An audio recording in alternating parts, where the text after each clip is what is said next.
आणि हा विजयी सोबत आहे आणि धोंडगे तुमच्या सोबत आहे.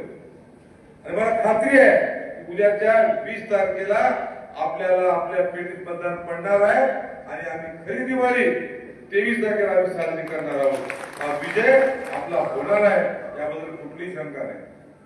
बऱ्याच गोष्टी उहापोह झाला, टीका टिप्पणी करण्याचा हा विषय नाही. ज्या ताकदीनं आपण सगळे सोबत उभा आहोत 2008ला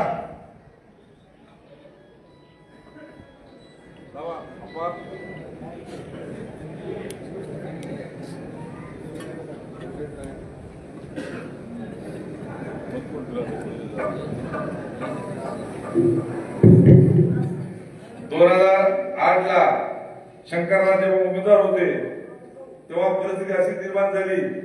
त्यावेळेसचे माजी आमदार आदरणीय रोदाराव चव्हाण त्यांना तिकिटाचा प्रयत्न होता, तिकीट त्यांना मिळालं नाही.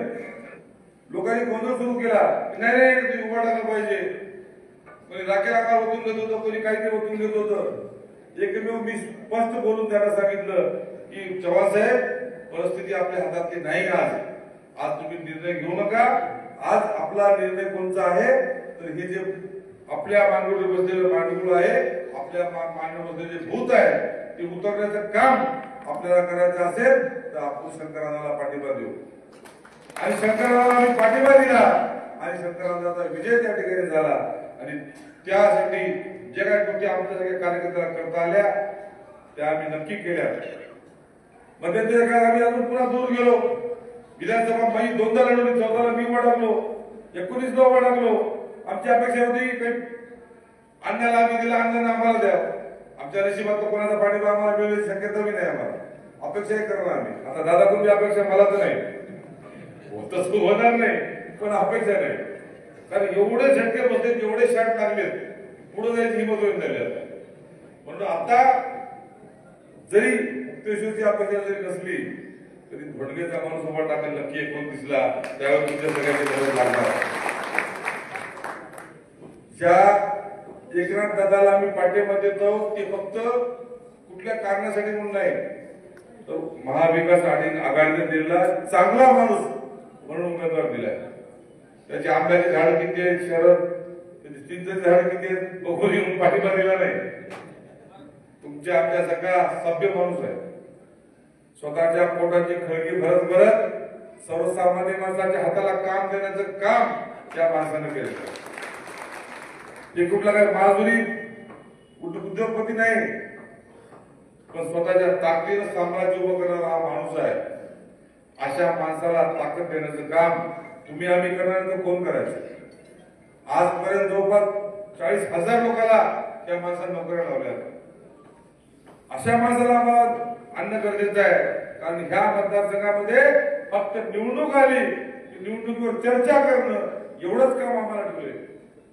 पण ह्या निवडणुकीत आम्हाला अण्णा हे आमचं नेतृत्व आहे. अण्णा आम्हाला घडीवलं. फक्त या मतदारसंघातल्या वाईट दोन परिवर्ती आहेत, आलटून पालटून पुढे गेल्या, याची नांगी ठेवण्यासाठी हा निर्णय घेतला. 2014चा बदला आपला घ्यायचा, 2019चा बदला आपल्याला घ्यायचा. मला माहित आहे या मतदारसंघात काय काय आपण केलं. सगळ्या या मतदारसंघाचं 10 वर्षात वाटोळं झालं. कधी निर्णय येते, कधी बहीण येते आणि या मतदारसंघाचं वाटोळं करण्याचं काम गेल्या 10 वर्षात झालं. एकनाथाला एक प्रकल्प या ठिकाणी नवीन आला नाही, सिंचनाची सुविधा नाही, तरुणाच्या हाताला काम नाही. आणि या सरकारनं, केंद्र सरकार असेल, राज्य सरकार असेल, शेतकऱ्याच्या ताटात माती करण्याचं काम केलं. आम्ही आयुष्यभर शेतकऱ्यासाठी लढलो, इथून पुढेही लढलो. ही वेळ अत्यंत चांगली आहे.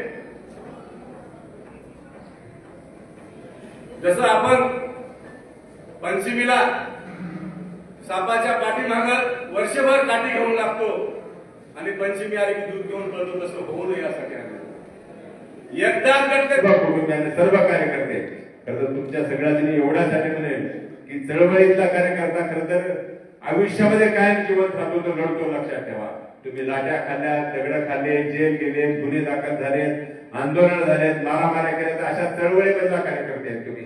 मी खरं तर तुमच्या सगळ्यांना सॅल्यूट करतो. लोहा कंधारमध्ये चळवळीचा कार्यकर्ता टिकून राहणं हे खरं तर खूप अवघड गोष्ट आहे. याचा आजचे निवडणुकीचे कार्यकर्ते जर बघितलं तर मी आता विजू भाऊला सहज म्हणतो, खरंच निवडणूक लोहा कंधारची खूप वेगळी आहे. माझ्याचाही खूप मोठा हा खरं तर अनुभव आहे, लक्षात ठेवा. मी तुम्हाला एवढंच सांगेन की अत्यंत 40 वर्ष कार्यकर्ता जपणं आणि प्रामाणिकपणानं जपणं मला वाटतं की खूप अवघड काम विजूभाऊ तुम्ही केले, सुनील दादाने केलं, शंकर अण्णांनी केलं, सगळ्या कुटुंबाने केलं. खरं तर तुमच्या सगळ्यांना मी खूप खूप अभिनंदन करतो. आणि माझी आपल्या सगळ्यांना आजच एक विनंती आहे. भाऊ सांगत होते की या व्यासपीठावर किमान 10 तरी विधानसभेचे उमेदवार 100% आहेत. 10 जणांची नावं जर काढली तर 100% त्या ताकदीचे, त्या क्षमतेचे आहेत. लक्षात ठेवा, ही सगळी क्षमतेची माणसं आज व्यासपीठावर आहेत. खरं तर मी एवढंच सांगेन की मी एक नशीबवान बनेन.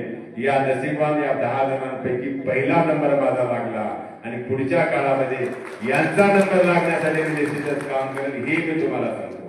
मी खरं तर या मतदारसंघामध्ये एवढ्यासाठी आलो. मी 2014ची भोसरी विधानसभा लढलो, 2-3 हजार मतांना माझं सीट गेलं. 19ला काय लढलो नाही, लक्षात ठेवा. परंतु ज्या पद्धतीनं माननीय माझं मुक्तेश्वर भाऊ 2014ला लढले, 19ला मुक्तेश्वर भाऊ लढले आणि 19च्या हल्ल्याच्या नंतरच्या काळामध्ये जे चित्र या मतदारसंघामध्ये होतं, मला वाटतं की 20 वर्षापासून या मतदारसंघाचं चित्र बघितलं. वाड्यावर रस्ता नाही, तांड्यावर रस्ता नाही, गावाला पाणी नाही. त्याचबरोबर आपण बघतो दोन्ही बाजूला 2 धरण आहेत. एका बाजूला लिंबोटी आहे, मण्याळची नदी आहे, दुसऱ्या बाजूला गोदावरी आहे, विष्णुपूरचं धरण. 2 नद्याच्या मध्ये, 2 धरणाच्या मध्ये आपला तालुका असून सुद्धा सिंचनाचं पाणी सोडून द्या, प्यायला पाणी नाही. हे चित्र या मतदारसंघामध्ये आहे. आणि मी कधीतरी एक विचार करतो की ही एवढी वाईट परिस्थिती ज्या माणसाने मतदारसंघामध्ये आणली, तर मला वाटतं की ही बदलली पाहिजे. काही ईर्ष्येने मी या मतदारसंघामध्ये कामाला लागलो. माझी आपल्या सगळ्यांना विनंती, मी सगळं बघितलंय. म्हणजे आज काल तर कलंबरच्या कारखान्याच्या ठिकाणी कार्यक्रम घेतला गेला. परिस्थिती काय, कलंबरच्या कारखान्याचा तिथं कारखाना एकाने घेतला. खरं तर कारखाना ज्या वेळेस चालू होता, तो कारखाना कुणाच्या मुळे बंद पडला कधीतरी विचार केला पाहिजे. म्हणजे जो माणूस कारखाना चेअरमन होता